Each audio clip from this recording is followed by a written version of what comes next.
Hello guys, आपके अपने YouTube channel concept classes में स्वागत है। कि जैसा कि आप आज लोग को बताना कि यूनिट वेक्टर क्या होता है। तो यूनिट वेक्टर में मैंने कुछ लिखा है।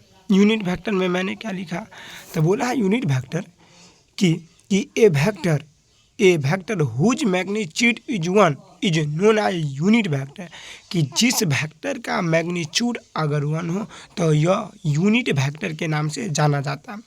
तो बोले हैं कि a unit vector represented the direction of the given vector. If a vector is moving is X direction then it is denoted by I along Y access.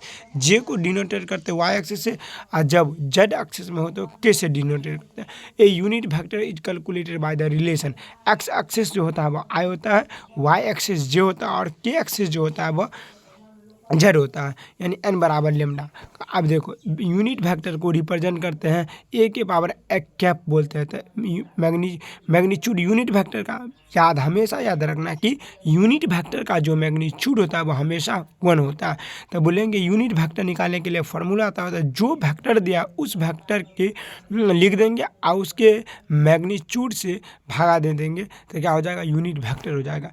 जैसा कि है कि फाइंड द यूनिट वेक्टर एक vector दिया आई cap plus 2 जे cap plus 3 के का, तो इसका मैग्नीट्यूड निकालेंगे तो मैग्नीट्यूड ऑफ वेक्टर ए तो अंडर रूट ए के स्क्वायर प्लस 2 के स्क्वायर प्लस 3 के स्क्वायर, तो इसका मैग्नीट्यूड है अंडर रूट 14।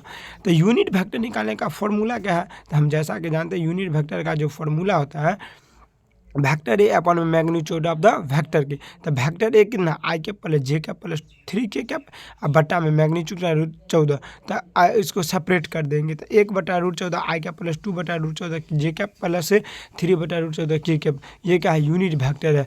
और यूनिट वेक्टर के कॉपी एक्स जो होता है वो डायरेक्शन कोसाइन कहलाता है। क्या कहलाता है, तो डायरेक्शन कोसाइन कहलाता है।